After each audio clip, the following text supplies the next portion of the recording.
네, 더불어민주당 김병주 의원입니다. 장관님, 업무보고 21쪽에 제일 하단에 보면은 보훈외교 슬래시 아웃리치라고 적혀 있네요. 아웃리치가 무슨 의미입니까? 뭐 외연 확장 이렇게 이해하시면 될 것 같고, 그러니까 그쪽 그 CSIS 연구회라든지 역대 연합사령부라든지 한반도 안보와 관련해서 소위 전문가라고 할 수 있는 그런 분들에 대한 겁니다. 근데 이 아웃리치라는 단어를 꼭 써야 되나요? 그냥 우리 대한민국의 국방 정책을 잘 전문가들에게 알려줬다라든가 다른 용어가 있는데. 예, 앞으로 그 용어 선정에 대해서 다시 한번 고민을 해보겠습니다. 아니, 윤석열 정부는 왜 이렇게 외래어를 우리 자국어 이상으로 쓰나요? 도어 스태핑이라든가.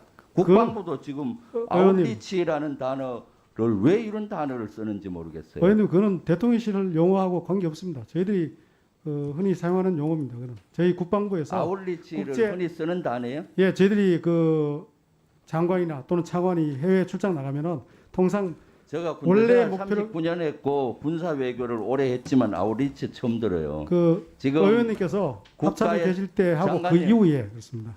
국가의 사랑은 한국어 사랑부터 시작이 되는 겁니다. 예. 왜 이렇게 외래어를 쓰는 거예요? 우리말로 쓸 수 있는데.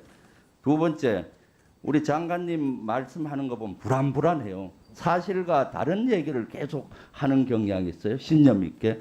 예를 들면은 아까 안규백 의원님이 옵저버국 자격으로 나토의 대통령이 참가한 거 아니냐 물으니까 아닙니다. 대등한 자격으로 갔습니다. 사실입니까? 예, 그렇게 알고 있습니다. 대등한 자격은 나토 우리가 회원국입니까? 아니, 회원건 아니지만 초청받아서 간 겁니다.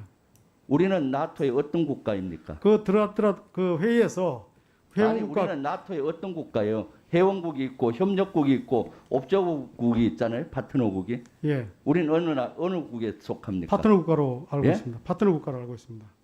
세 번째 옵저버 국가, 파트너 국가죠. 예. 나토에서 이번에 초청한 거는 옵저버 파트너 국가의 자격으로 호주, 뉴질랜드, 일본, 대한민국을 초청한 거예요. 대등한 거라는 것은 회원국이죠. 가서 투표권도 없고 발언권도 없어요. 근데 대등한 자격으로 갔어요? 그 용어 정의부터 제대로 못하기 때문에 그 뒤에 하부적인 전략이 엉터리로 가고 있어요. 나토와 군사협력, 군사훈련까지 강화하겠다 이렇게 나오는 거죠. 그래서 이런 용어들을 장관님이 명쾌히 있어야 돼요. 모른다고. 안규백 의원님이 정상적으로 지적을 했는데도 대등한 관계입니다라고 얘기하는 것이 말이 되나요? 그 다음 삼축체계, 이거 여러 의원님이 지적했어요. 킬체인, 대량 응징 보복, 이거 미국이 제일 이해를 못하는 용어가 삼축체계였어요. 킬체인의 용어는 미국이 생각하는, 미군이 생각하는 거, 우리 한국군이 생각하는 거 차이가 있어요. 또 대량 응징 보복도 마찬가지예요. 그래서 5년 전 박근혜 정부에서 쓰다가 바꾼 겁니다. 정부가 바뀌면은 5년 전으로 왜 또 백도해요? 선거 때는 이런 용어를 쓸 수가 있다고 전 봐요. 문재인 정부의 용어를 쓰기 싫으니까.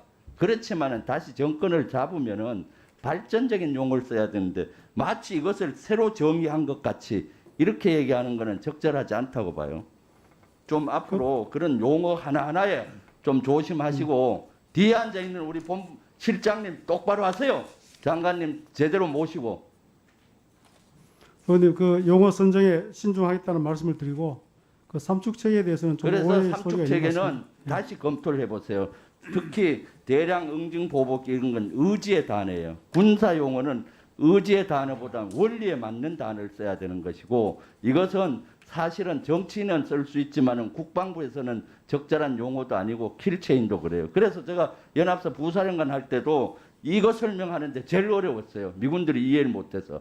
그러니까 이거를 다시 한번 검토해 보시고. 그 대량 응징 보복 개념과 그 용어는 지금 정부가 만든 것이 아니고 그것은 억제의 목적이 있기 때문에 그래서 그러니까 그 용어를 박근혜 다시 정부 사용하는 때 겁니다. 만든 건데 그걸 네. 무분별하게 또 5년 전 백도해서 그 하는 거 아닙니까? 정권을 다시 획득하면 이어 달리기 해야 되는데 다시 바톤 받고 다시 5년 전으로 가서 또 쓰면 어떡합니까? 역사는 늘 발전해야 되는 것인데. 예, 그렇습니다. 다음. 뭐 이어받아서 발전시킬 건 시키고 또 저희들이 보완할 건 최영암 하고 있죠? 하겠습니다. 최영암.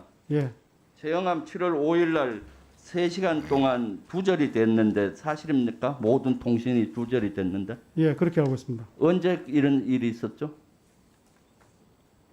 그 시기는 제가 정확히 기억을 못 하겠습니다. 그때 보고 받았습니까? 아, 그때는 제가 여기 없었기 때문에 예? 그때는 제가 정확한 시기를 확인 기억을 못 하겠습니다.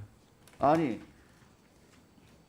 제가 그때 보고를 최영암이 제주도 군에서 망망대해에서 3시간 동안 통신이 두절이 됐다는 것은 이건 큰일이죠. 그 안에서 내란이 일어났을 수가 있고 또는 테러 세력에서 어떻게 될 수도 있고 사고도 있을 수 있는데 장관도 그때 보고를 실시간에 못 받았잖아요. 예, 보고 못 받았습니다.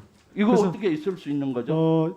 뭐 있어서는 안 될 일이라고 생각하고 그 부분에 대해서는 사실관계 정확히 해서 문제 있는 것은 바로 잡아 나가도록 하겠습니다. 이것이야말로 안보에 큰 구멍이 난 겁니다. 지금 이런 사건이 역대 있은 적이 있었나요?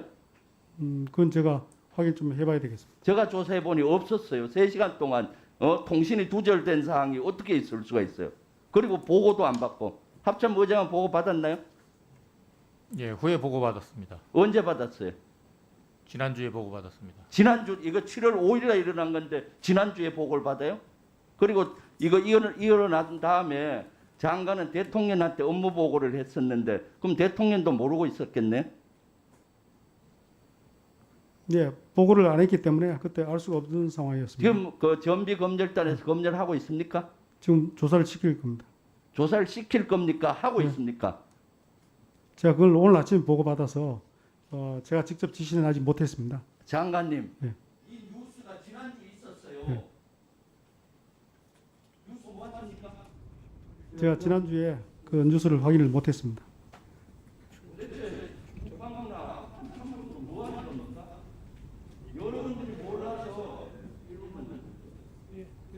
여러분들이 몰라서 내가 그 모금 매체에다가 파악해서 오히려 알려줬어요. 어떻게 이렇게 안보에 구멍을 낼 수가 있습니까? 과거로 가지 말고 현재와 미래를 봐야 되는데 맨날 백도에서 과거 거나 뒤지고 있으니까 현재에 집중 못하는 거 아니에요. 이것은 있을 수 없는 겁니다. 장관님. 장관님도 근무 태만이고요. 합참의장도 마찬가지고. 어떻게 이런 일이 있을 수가 있는 거예요? 세상에 3시간 동안 두절이 됐는데도 그걸 모르고 시시하고 벌써 몇 주가 지났는데도 인재 보고 받았다. 말이 되는 겁니까? 제가 왜 이거를 보고하지 않았는지 조사를 시키고 잘못된 부분에서는 바로 잡도록 하겠습니다. 이것은 빨리 그렇지만은- 조사를 하고 예, 명명백백히 밝히세요. 이미 언론에 났으면 그걸 바로 조사해야지. 아직도 조사를 안 했다는 게 말이나 되나요? 예, 의원님 말씀대로 그렇게 하겠습니다. 그렇지만은 그렇다고 해서 국방부가 미래를 향해서 나가지 않고 과거로 백도한다는 그 말씀은 제가 동의하기 어렵습니다. 계속 과거 거 갖고 뒤지고 있고 과거용을 갖고 있으니까 그런 거 아닙니까? 국민은 그렇게 보여지는 거예요.